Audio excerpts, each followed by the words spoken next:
네, 안녕하십니까. 오늘은 21번째 시간으로 분단 왕국 시대를 다루도록 하겠습니다. 자, 분단 왕국 시대라는 것은 사울과 다윗과 솔로몬, 그 다음이 르호보암이죠. 르호보암 왕 시대에 이스라엘 왕국이 북이스라엘과 남유다로 갈라진 시대를 이야기합니다. 통일 왕국 시대에 이어서 이제 분단 왕국 시대가 찾아오는데, 그 분단 왕국 시대의 시작이 되는 그 사건이 열왕기상 12장에 기록이 되어 있습니다. 르호보암이 솔로몬의 뒤를 이어서 이스라엘 온 왕국의 왕이 되고자 했는데, 자, 그 가운데에서 느밧의 아들 여로보암이 반역을 일으키죠. 그렇게 된 이유는 솔로몬 시대에 이스라엘 왕국이 크게 부강했습니다. 세금도 많이 걷어들였고 물자도 풍부했고 은과 금이 흔할 정도로 나라가 아주 강盛했고 외교적으로도 군사적으로도 강력한 대국을 이루었습니다. 자, 그런데 이렇게 나라가 강성해지는 그 배경에는 솔로몬 혼자만의 노력이 아니라 이스라엘 백성들의 많은 수고와 땀이 있었다는 것을 기억을 해야 합니다. 자, 하나님의 성전을 건축하는데 7년이 걸렸어요. 솔로몬 왕궁 짓는데 13년이 걸렸습니다. 거기에다가 국고성도 지었죠. 병거 도시도 건축을 했죠. 그리고 솔로몬이 수많은 건축물들을 짓고 그럴 때마다 백성들에게 세금을 걷어들이고 백성들로부터 부역, 강제 노역을 하도록 했기 때문에 이스라엘 백성들의 생활은 상당히 어려운 실정이었다는 겁니다. 자, 그래서 이 이스라엘 백성들이 이번에 왕으로 오르는 르호보암 왕 때에는 우리가 세금도 좀 줄이고 강제 노역도 좀 줄이고 왕이 우리를 좀 인정을 해줬으면 좋겠다. 그러면 우리가 왕의 종이 되어서 섬기겠다. 자, 이런 생각으로 왕 앞에 나와왔습니다. 자, 백성들의 그런 건의사항을 듣고 나서 르호보암은 돌아가서 상의를 하죠. 먼저 나이 든 사람들한테 상담을 받아보니까 왕이 만약 백성들의 종이 되어서 백성들을 섬기는 왕이 된다면 이 모든 백성들이 왕을 존중하고 섬기며 따를 것입니다. 섬김의 도에 대해서 가르쳐 줬는데 르호보암이 자기와 함께 자라난 이 젊은 청년들에게 자문을 구했습니다. 그러니까 그들의 말은 백성들은 모름지기 이 채찍과 징벌을 통해서 휘어잡아야만 백성들로부터 인정을 받을 수가 있다. 자, 그런 조언을 듣게 되었습니다. 지혜로운 왕 솔로몬 그 아들인 르호보암은 이런 면에서 지혜가 부족했다는 거죠. 그래서 노인들이 가르쳐주는 그런 권고를 뿌리치고 젊은 자들의 말에 귀를 기울이고 백성들에게 엄한 말로 대답을 했습니다. 그래서 백성들은 더 이상 르호보암을 따르지 않겠다. 이제 더 이상 다윗의 집을 따르지 않겠다. 그러면서 여로보암을 따라서 북이스라엘로 하나로 뭉치게 됩니다. 그래서 북이스라엘 10개 지파, 남쪽 유다 2지파 이렇게 갈라지게 된 것입니다. 북이스라엘 왕국은 지금으로부터 약 BC 931년부터 210년 동안 나라가 지속이 되었습니다. 남왕국 유다는 같은 해 BC 931년부터 약 325년 동안 왕국이 지속되었습니다. 북이스라엘은 여로보암을 시작으로 해서 마지막 호세아 왕까지 이르게 되고 남왕국 유다는 르호보암부터 시작해서 마지막 왕 시드기야까지 통치하게 됩니다. 그런데 북이스라엘 왕국은 19명의 왕들 중에서 다윗의 길을 따라서 걸었던 의롭고 선한 왕이 한 사람도 없었습니다. 그들은 한마디로 말하면은 줄기차게 내리막길로 점점 치달았다는 거죠. 반면 남왕국 유다에는 20명의 왕들 가운데에서 약 8명 정도 의롭고 선한 왕이 나타났습니다. 그래서 어떤 왕이 좀 부흥과 개혁을 이루면 다음 왕이 결국 우상숭배로 다 물거품으로 만들어버리고, 또 다른 왕이 영적으로 부흥을 시키면 또 다른 사람이 하나님께 죄를 지어서 침체기를 만들고, 자, 이렇게 침체와 성장을 거듭하다가 점점 하나님으로부터 멀어지는, 자, 그런 길을 밟아가게 됩니다. 북이스라엘의 수도는 우리가 알고 있는 것처럼 사마리아였고, 남왕국 유다의 수도는 예루살렘이었습니다. 마지막에 북왕국 이스라엘은 아시리아 왕국의 멸망을 당했고, 남왕국 유다는 바빌론 왕국에 의해서 멸망했습니다. 우리는 이 시간에 북왕국 이스라엘의 역사를 살펴보면서 첫 번째 지도자 여로보암부터 시작해서 마지막 왕 호세아까지 한숨에 쭉 전체적으로 훑어보고자 합니다. 이 모든 사람의 이름을 다 외울 수도 없고, 또 이들 가운데에서 어떤 사람은 재위 기간이 너무 짧고 업적도 거의 없는 사람도 있습니다. 우리는 몇몇 중요한 사람들에게 관심을 두고 북이스라엘의 역사를 살펴볼 필요가 있습니다. 자, 첫 번째로 나타나는 북이스라엘의 초대 왕 여로보암이 있죠. 원래 여로보암은 솔로몬 밑에서 일하던 솔로몬의 신하였습니다. 그런데 이 사람이 성실하게 맡은 바 일을 잘하는 것을 보고 솔로몬 왕이 에브라임 지파의 업무를 담당하도록 맡겼습니다. 하지만 나중에 여로보암은 이집트로 도망하게 됩니다. 왜냐하면 하나님께서 솔로몬의 죄에 대해서 심판하기로 하셨고, 그 심판이 솔로몬의 다음 때인 르호보암 때에 이루어질 것을 대언자 아히야를 통해서 말씀하셨습니다. 그래서 여로보암이 대언자 아히야를 만났을 때 아히야가 자기 옷을 잡아서 찢어서 12조각을 냈죠. 그러면서 여로보암에게 너는 10조각을 가져라. 나머지 2조각은 다윗의 집안에 줄 것이다. 하나님께서 이스라엘 왕국을 찢어서 너에게 주신다. 너가 이제 새로운 왕국의 시작이니 만약 내가 하나님의 말씀과 명령을 잘 따라서 이 백성을 진리 가운데로 바르게 인도하면은 왕국에서 내가 번성하고 잘 될 것이다. 자, 이런 약속을 주었습니다. 솔로몬은 이 사실을 알고 여로보암을 죽이려고 했지만 그는 이집트로 잠시 동안 피신해 있습니다. 그러다가 마침내 세겜에서 자기를 지지하는 10지파를 규합해서 다윗의 집과 등을 돌리고 새로운 왕국을 건설하게 됩니다. 자, 처음에 왕국을 건설한 사람이 중요합니다. 이 사람이 어떠한 방향을 취하느냐에 따라서 자신은 물론이고 수많은 이스라엘 왕국의 신앙의 방향이 결정이 됩니다. 근데 이 여로보암은 마음속에 한 가지 두려움이 있었습니다. 어떤 두려움이 있느냐면 이 이스라엘, 북이스라엘이나 남왕국 유다나 결국 다 하나님의 백성이에요.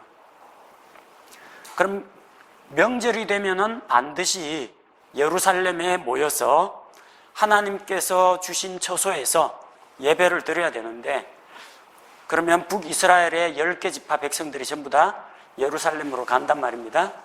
거기에서 유다 왕국의 영향을 받는다는 거죠. 자, 그래서 백성들이 유다 왕국으로 다니지 못하도록, 다닐 필요가 없도록 해야 되겠다.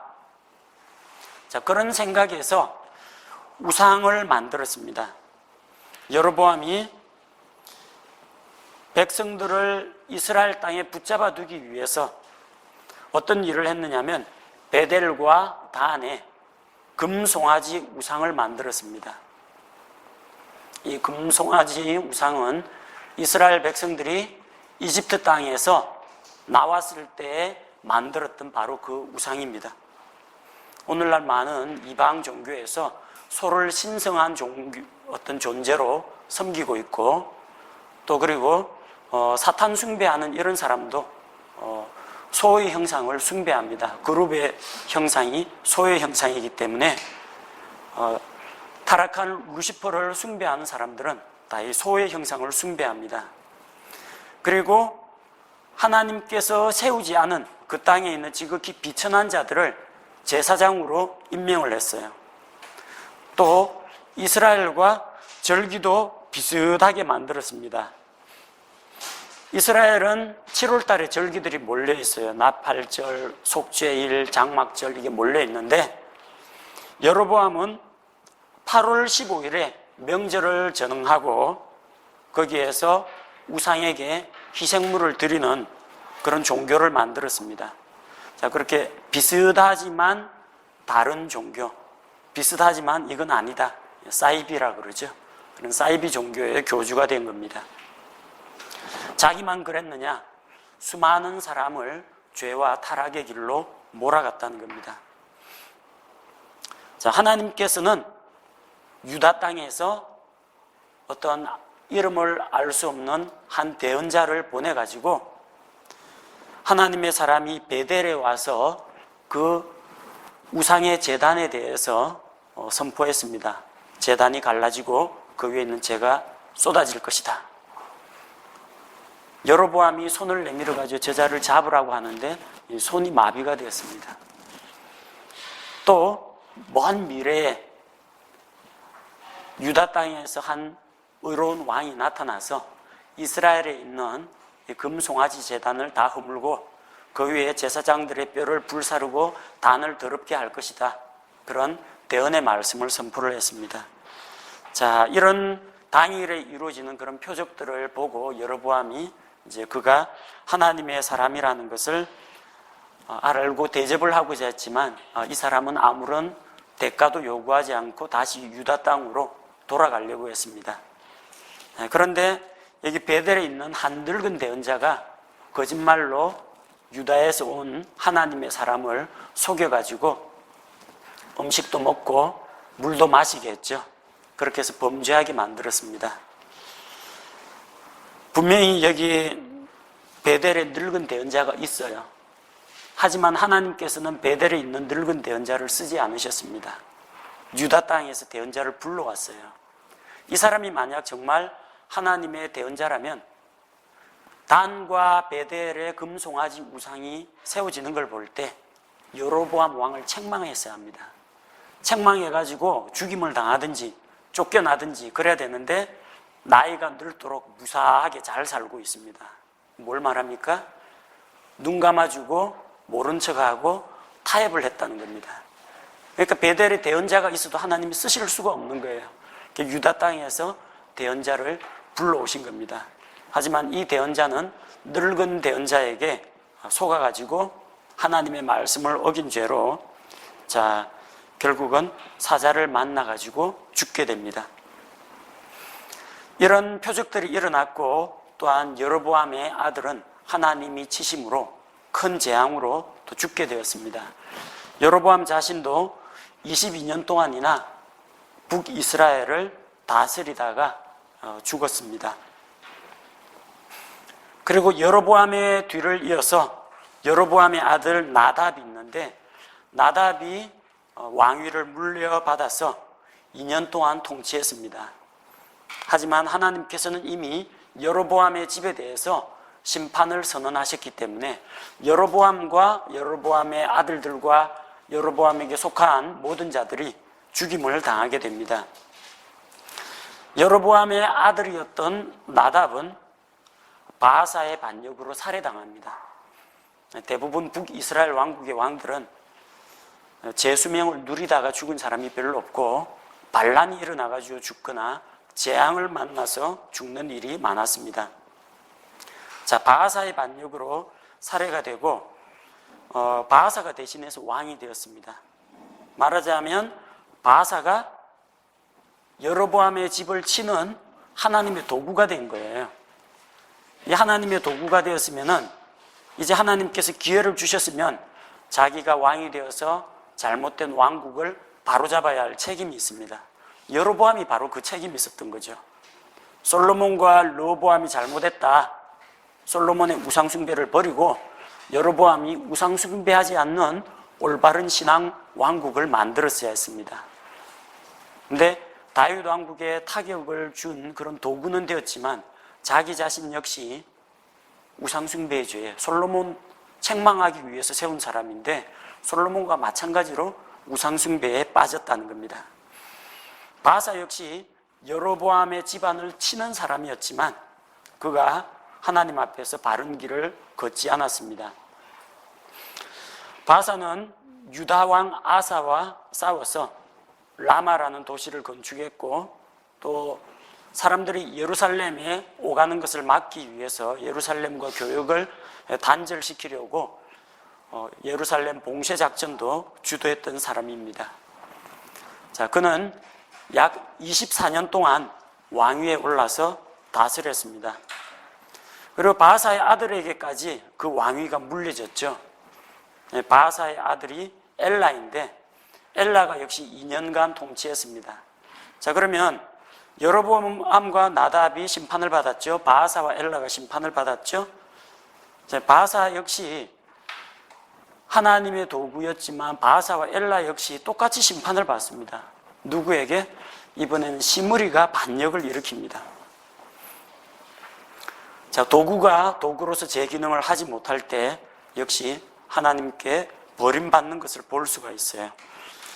열왕기상 16장으로 넘어가면 이제 왕들이 급격하게 바뀌는 시기가 옵니다. 자, 시므리가 바하사의 후손들을 다 죽였습니다. 시므리가 바하사의 집안을 심판하는 도구가 되었어요. 그리고 며칠간 통치했느냐? 딱 7일간 통치했습니다. 7일간, 딱 일주일간 통치하고 왕위에서 물러날 수밖에 없었어요. 자, 그래서 이 시므리는 새 군대 대장인 오므리에게 포위를 당해가지고 자기 스스로 불을 질러가지고 스스로 불에 타 죽습니다. 대언자 예후, 이스라엘 왕 예후 말고 대언자 예후가 바사의 집안에 대해서 하나님의 말씀을 대언했는데 그것과 마찬가지로 바사의 집안은 심판을 받았고, 그리고 시므리 역시 7일 동안 왕위를 누리다가 자살의 길을 택하게 됩니다. 그 다음에 이제 왕위에 오른 사람이 이제 오므리입니다. 오므리는 백성들의 신망을 얻어가지고 시므리, 오므리 둘 중에서 백성들이 오므리를 더 따랐기 때문에 오므리가 왕이 되었어요. 자, 오므리는 북이스라엘 왕들 가운데에서 나라를 크게 번성시킨 왕들 중에 한 명입니다. 북왕국의 수도를 디르사에서 사마리아로 옮겼습니다. 열왕기상 16장 24절에 보면은 그가 은 2달란트로 세멜이라는 사람에게서 사마리아 산지를 구입을 했습니다. 그래서 사마리아 산지에 사마리아 도시를 건설하고 그것을 북이스라엘의 수도로 삼았다는 거죠. 세멜이라는 산 주인의 이름에서 사마리아라는 이름이 나왔던 겁니다. 자, 그리고 이 오므리는 자기의 아들 아합을 저 시돈 땅, 이스라엘의 저 북쪽 해안 지방에 있습니다. 시돈에 있는 엣바알의 딸 이세벨과 정략 결혼을 시킵니다. 자, 시돈 땅은 바알 숭배의 본산지라고 할 수가 있죠. 거기에서 악한 여자 이세벨, 그 나라에서는 왕의 공주가 되겠지만 결국은 우상 숭배하는 여인을 이스라엘에 데리고 온 겁니다. 아들과 정략 결혼을 시키고 오므리가 20년 동안 왕국을 번성시키고 통치를 합니다. 그 오므리의 아들이 누구냐 하면 성경에서 우리가 제일 널리 이름이 알려져 있는 아합 왕입니다. 아합은 자기 아내가 바알 숭배자였어요. 자, 그렇기 때문에 이세벨의 영향을 받아서 북이스라엘에 바알 종교를 가르치고 선포했습니다. 하나님의 대언자는 죽이고 내어쫓고 바알의 대언자들을 우대해가지고 나중에 엘리야하고 바알의 대언자, 작은 숲의 대언자 다 모이니까 몇 대 몇이에요? 하나님의 대언자 한 명에 바알 대언자하고 작은 숲의 대언자 합계 850명이에요. 850대 1로 겨룹니다. 뭘 말합니까? 하나님의 사람은 핍박을 받아가지고 죽임을 당하고 바알 종교는 크게 부흥을 했다는 거죠. 자, 북이스라엘의 그런 타락의 원인, 또 이스라엘 백성이 타락한 원인을 알려면 이 바알에 대해서 약간 알아둘 필요가 있습니다. 바알은 북이스라엘에서 그리고 시돈 땅에서 천둥과 벼락과 번개, 폭풍우의 신 그렇게 꼽힙니다. 그리고 바알의 아내가 여신 아스타롯입니다. 바알을 섬기면 아스타롯도 같이 섬겨요. 이 종교는 어떤 종교냐면 이 가나안 땅은 이집트와는 달리 수량이 너무 적어요. 이집트는 나일강이 흘러갑니다. 그리고 나일강이 정기적으로 범람을 해요. 그래서 비옥한 토사를 공급을 해줍니다. 그리고 풍부한 수량 때문에 얼마든지 농사를 지을 수가 있는데 수차 같은 걸 이용하면 발로 펌프질만 하면 물레방아 돌려가지고 물을 논밭에다 댈 수가 있어요. 하지만 이 팔레스틴 땅은 하늘에서 내리는 비와 이슬을 흡수하는 땅이에요. 그게 흡수가 돼가지고 산에서 샘이 솟고 실개천이 흐르고 요르단 강이 되는 거죠. 그렇기 때문에 하늘에서 비가 오지 않으면 절대 농사를 지을 수가 없습니다. 어떤 땅이라고요? 하나님에게 매달릴 수밖에 없는 땅이에요. 가만히 있어도 나일강이 물을 공급해주는 이집트하고는 다릅니다. 오로지 하나님만 신뢰해야만 살 수 있는 땅이 가나안 땅이라는 거예요. 자, 그런데 이 이방의 종교, 바알 종교에서는 뭘 가르치느냐 하면 바알에게 희생을 드릴 것을 가르칩니다. 희생을 드리고 또 바알의 축제를 벌이는데 바알 신전에서 바알의 여사제들하고 이스라엘 남자가 음행을 저지르면 이 천둥과 폭풍우의 신이라고 하는 바알 신이 흥분이 돼가지고 비를 뿌린다는 거예요. 자, 이걸 믿고 있기 때문에 이스라엘의 우상숭배와 함께 음행이 난무하기 시작합니다. 간음이. 영적으로도 간음이고 육체적으로도 간음. 사람들에게 쾌락을 주고 사람들이 원하는 걸 주고 사람들의 본능을 자극하는 그런 종교가 바로 이 바알 종교라는 겁니다. 그래서 사람들이 당장 받아들이기에는 주 여호와 하나님을 섬기는 그런 신앙보다도 이게 상당히 그럴듯해 보인다는 겁니다. 우리가 바알과 아스타롯을 자극해야 하늘에서 비가 내린다는 이런 이상한 교리를 만들어내가지고 바알 숭배를 적극적으로 도입을 하고 많은 이스라엘 남자들은 몸의 본능이 원하는 대로 그쪽 종교를 따라간 겁니다. 자, 그래서 이 아합의 집안을 꾸짖는 대언자가 북이스라엘에서 등장하죠.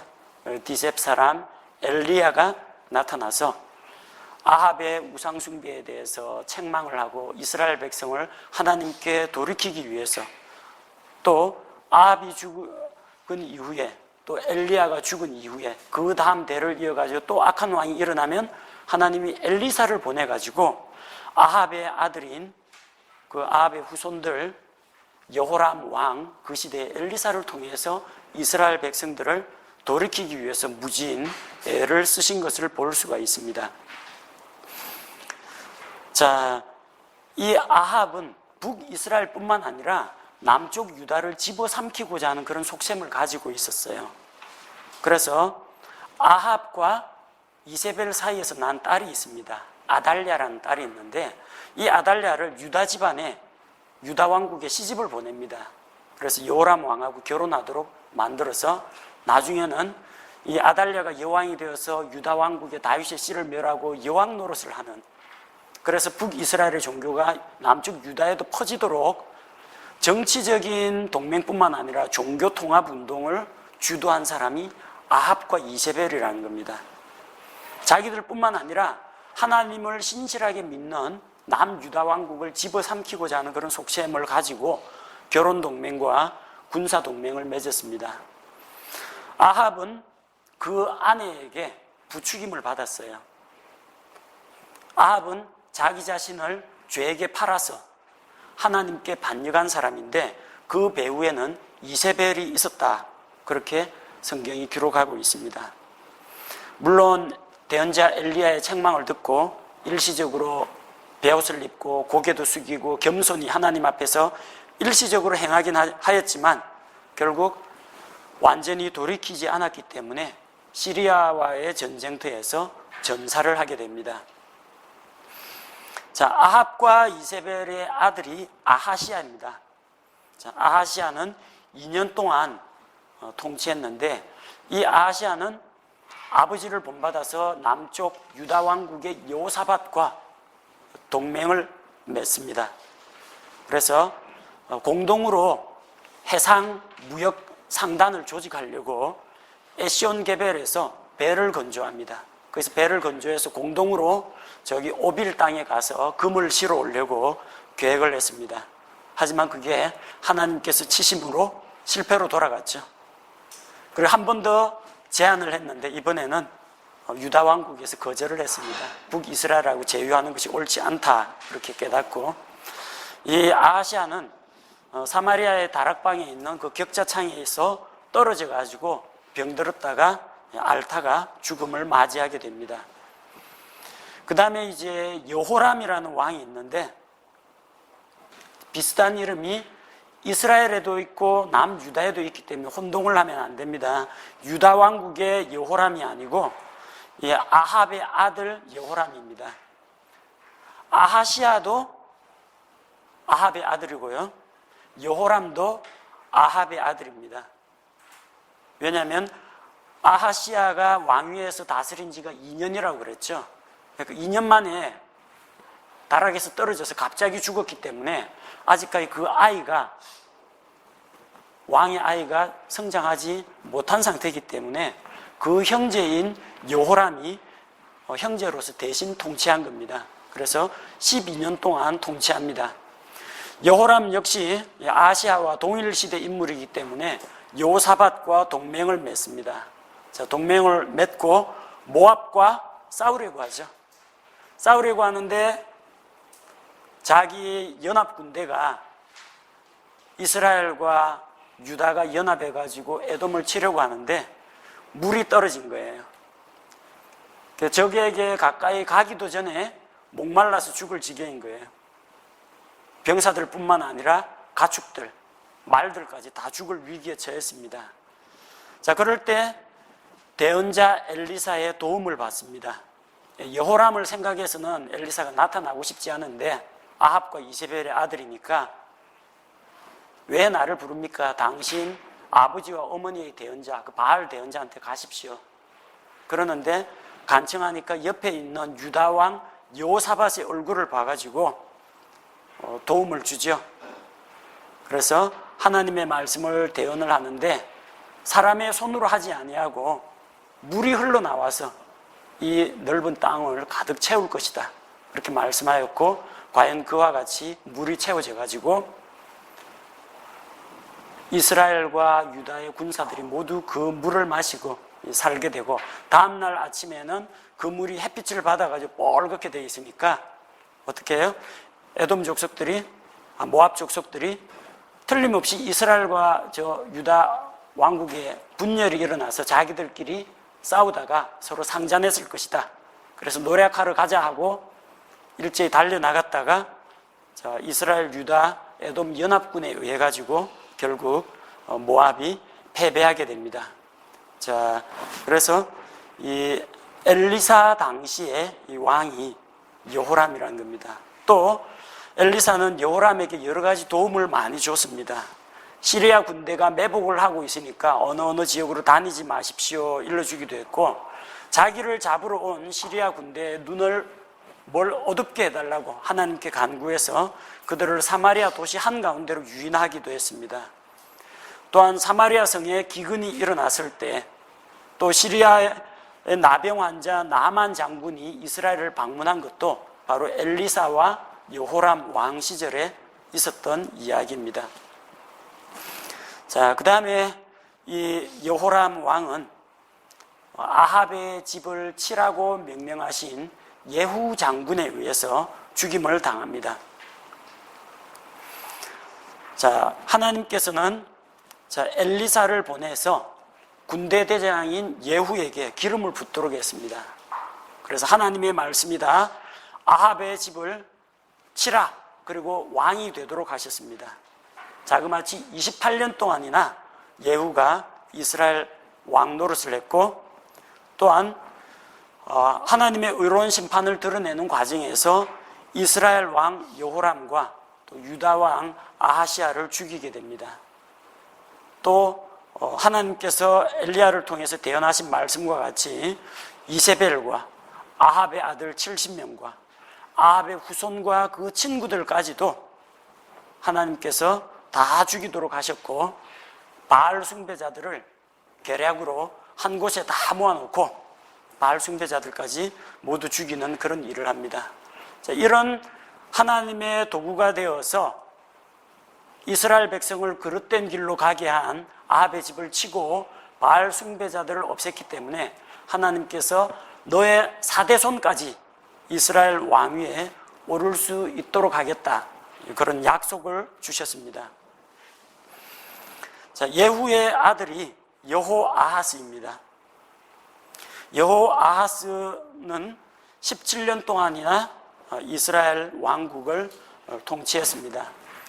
그의 때에 시리아 왕 하사엘이 이스라엘 땅을 침략을 해와서 그의 군대에 많은 군사들을 죽였기 때문에 이스라엘의 군사력이 크게 떨어졌습니다. 또한 여호아하스의 아들이 여호아스입니다. 자, 여호아스는 여호아하스의 아들로서 17년 동안이나 이스라엘 왕국을 다스렸습니다. 그리고 엘리사가 대언자가 이제 나이가 들어서 드디어 죽을 때가 가까이 왔을 때 찾아갔던 그 왕이 여호아스 왕입니다.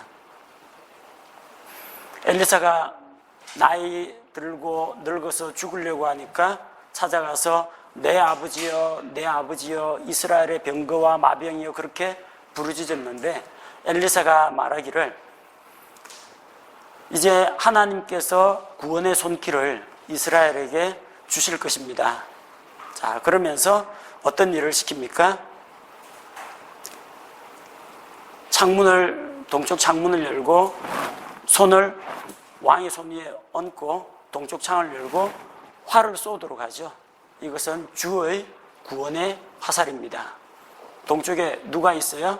이스라엘에서 동쪽, 요르단강 동쪽 가면은 길르앗 지나서 시리아가 있습니다. 항상 시리아하고 싸움터가 된 게 길르앗 지방인데, 자, 그래서 왕이 하나님의 도움에 구원의 화살을 힘입어 가지고 적을 물리칠 겁니다. 그 다음에는 자, 활과 살을 취해 가지고 바닥을 치솟아 했죠. 그래서 딱 3번을 치고 그쳤습니다. 그래서 대언자 엘리사가 노하면서 이야기하죠. 왜 3번만 치십니까? 이게 분명히 구원의 살이고 하나님의 도우심의 손길인데 그만 치라고 할 때까지 뭐 5번 아니면 10몇 번까지라도 쳐야 하는데, 그러나 이번에 3번만 쳤기 때문에 왕이 시리아 군대를 딱 3번만 물리치고 3번만 승리하고 그칠 것이라는 걸 이야기합니다. 3번만 막아내게 됩니다. 자, 그리고 엘리사가 병들어서 죽게 되죠. 병들어 죽은 다음에도 엘리사의 무덤에 있던 뼈에 시체가 닿으니까 시체가 벌떡 일어나는 그런 기적을 일으키기도 했습니다. 이 여호아스 왕이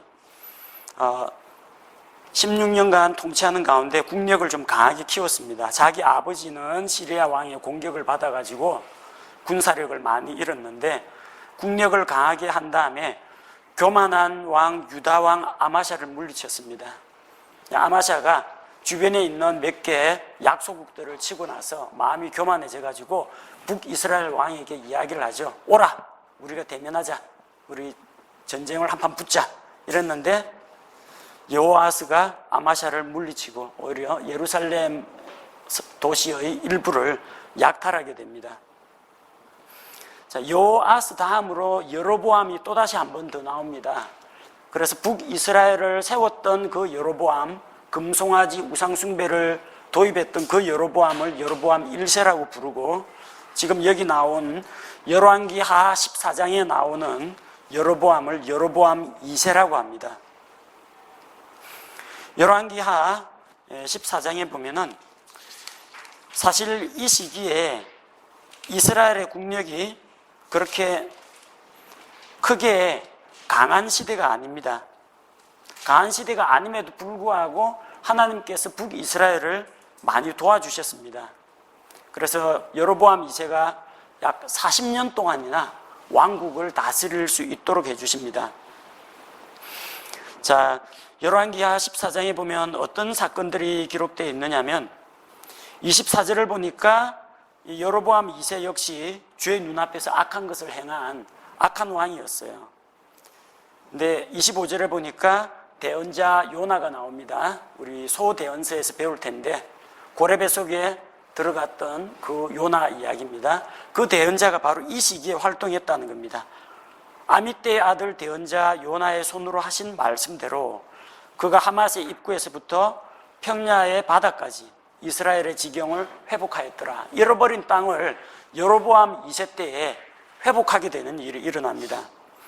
자, 왜 그렇게 하셨느냐? 26절, 주께서 이스라엘의 고난이 매우 심하여 갇힌 자도 없고 남은 자도 없고 이스라엘을 도울 자도 없음을 보시고, 27절, 주께서 친히 이스라엘의 이름을 하늘 아래에서 지으리라고 말씀하지 아니하시고 요아스의 아들 여로보암의 손으로 그들을 구원하셨더라. 자, 하나님께서 그들을 불쌍히 여기셨다는 겁니다. 아직은 북이스라엘을 멸망시킬 그런 때가 아니라는 것과 북이스라엘에 대해서 조금 더 오래 참고 계시다는 겁니다. 여기 요아스라고 나왔는데 요아스나 여호아스나 같은 인물입니다. 자, 요아스의 아들 여로보암, 여호아스의 여로보암 동일한 인물이고, 이 당시에 대언자 요나가 활동을 했고, 또 대언자 요나가 어디에 갔습니까? 원수의 도시, 적국의 도시인 니느웨에 가서 하나님의 말씀을 선포하고 니느웨 사람들을 회개시키는 그런 일을 담당했습니다. 여로보암 다음에 왕이 사가랴라는 왕이 등장합니다. 이 사가랴는 여로보암 2세의 아들입니다. 그런데 6개월간 통치하고 왕위가 끊어집니다. 자, 보십시오. 예후가 아합의 집을 치고 하나님의 말씀을 순종하여 바알 숭배자들을 다 없앴어요. 그래서 너의 4대손이 왕위에 오를 것이다 약속을 주셨죠. 예후 다음에 여호아스, 여로보암 2세 사가랴까지가 4대손이에요. 사가랴까지는 왕위를 보장을 해주셨습니다. 그런데 결국 하나님께서 참으시다가 이스라엘 백성들의 그런 죄를 참다가 결국은 심판을 하셨습니다. 그래서 사가랴는 살룸의 모반으로 반란에 의해서 죽임을 당합니다. 그 살룸은 어떻게 되느냐? 사가랴를 죽이고 한 달 동안 통치했습니다. 한 달 통치하고 므나헴에게 살해를 당합니다. 므나헴은 어떻게 됐습니까? 이 사람은 아주 잔인한 독재자로서 아이벤 부녀의 배를 가르고 그런 악행을 행한 사람인데 10년간 왕국을 통치를 했습니다. 그러다가 이제 아시리아의 침략을 받죠.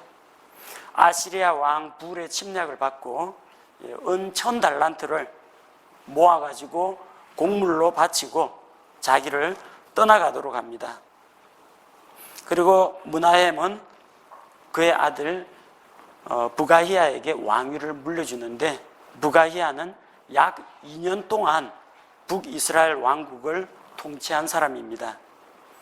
근데 이 사람은 다시 군대대장 르말리아의 아들 베가에게 살해당합니다.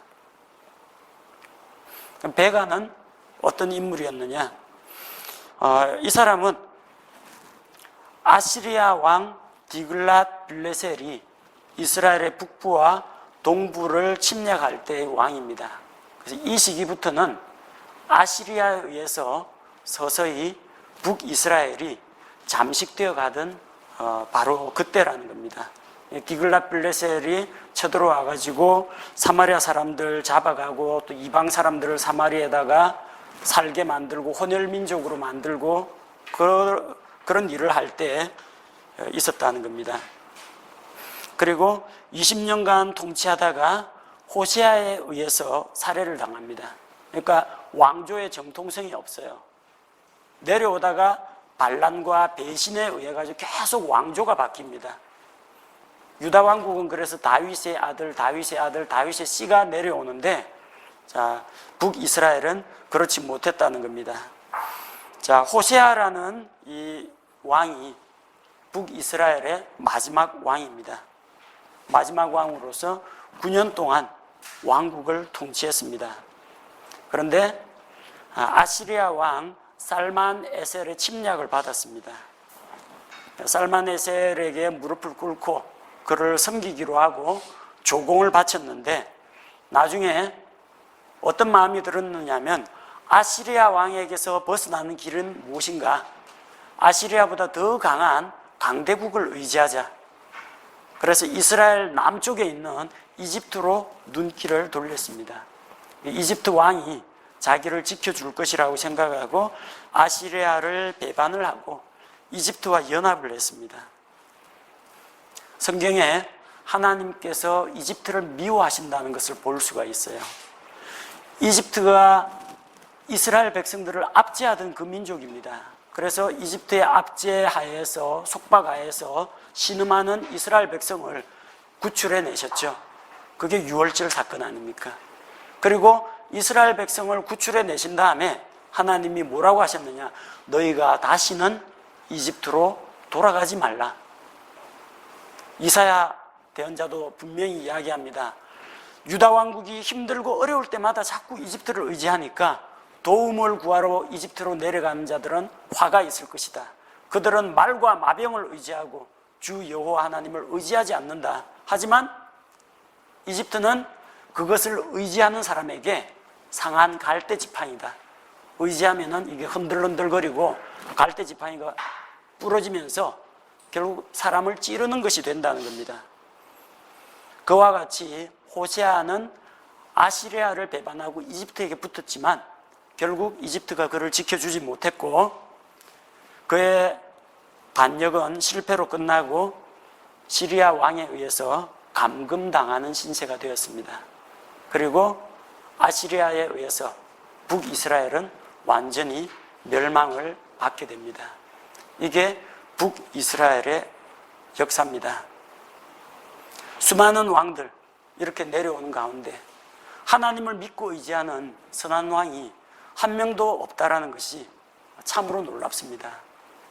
그리고 또 우리가 한 가지 기억해야 할 것은 엘리야와 엘리사와 같이 위대한 대언자는 유다 왕국에서 사역을 한 것이 아니라 바로 죄와 불법이 만연하는 북이스라엘 왕국에서 사역을 했다는 겁니다. 이것은 무엇을 말합니까? 예수님께서 말씀하신 것처럼 내가 의인을 부르러 온 것이 아니요 죄인을 불러 회개하게 하려고 왔노라. 죄인들에게 하나님의 말씀과 대언자가 필요하다는 것을 보여줍니다. 또한 이스라엘에는 제사장도 있고 서기관도 있고 왕도 있고 대언자들도 있는데 이 우상의 종교에 빠진 북이스라엘에는 그걸 말해주는 사람이 없다는 겁니다. 그래서 자기의 종들을 부지런히 북이스라엘 왕국에 위대한 대언자들을 파견하신 겁니다.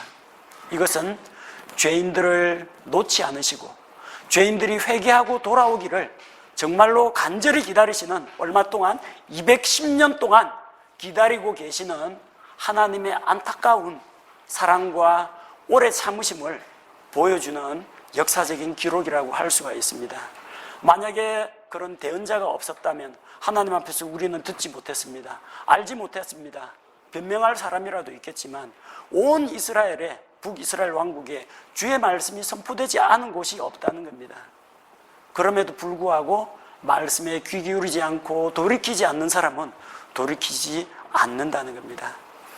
우리는 하나님의 사랑과 인내하심을 북이스라엘 왕국을 통해서 볼 수가 있고, 또한 그것은 지금까지 이 세상의 온갖 추잡한 집과 불법과 망령된 그런 행실에 대해서 하나님께서 오래오래 참으신다는 그런 진리를 배울 수가 있습니다. 또 어떤 진리를 알 수 있습니까? 그러나 죄가 정말 만연하게 되고 죄가 창일하게 되고 더 이상 하나님께서 용납하실 수 없을 그때에 심판이 찾아온다는 것, 뜻하지 않은 날 하나님의 심판이 이 땅에 임한다라는 것을 기억해야 합니다. 또 우리는 이 북이스라엘 왕국을 통해서 한 사람의 중요성에 대해서 다시 한번 생각해야 합니다. 만약 그때 여로보암이 우상숭배 종교를 도입하지 않았더라면 하나님이 분명히 10개의 왕국을 그에게 10개의 지파를 약속해 주셨습니다. 그리고 내가 만약 오로지 하나님의 법도와 공의를 성실하게 따르기만 한다면 내 왕국이 번성하고 잘 될 것을 말씀하셨다는 거죠. 그가 만약에 신실한 마음으로 하나님을 섬기고 백성들이 예루살렘에서 경배하는 것을 허용을 했더라면 아마 백성들이 왕을 배신하고 유다로 붙거나 그러지는 않았을 겁니다. 그러나 사람을 두려워하는 마음 때문에 백성들이 나를 떠날까봐, 인심을 잃을까봐 그 백성들의 마음을 잡아두고자 만든 제도가 금송아지 우상인데, 그 금송아지 우상에 의해서 자기가 망했다는 겁니다. 뿐만 아니라 수많은 10개 지파, 하나님이 맡겨주신 10개 지파 백성들을 모조리 악의 길로 인도하고 마침내는 왕국이 멸망하는 그런 비극을 맞이했다는 겁니다. 우리는 그래서 여로보암과 같이 되지 않도록 다윗의 길로 걷는 하나님의 마음에 정말로 꼭 맞는 사람이 되도록 우리 자신을 돌아보고 북이스라엘의 이런 악한 왕들을 보고 우리 자신을 돌아보는 그런 기회로 삼아야겠다고 생각합니다. 오늘 강의는 여기서 마치겠습니다. 감사합니다.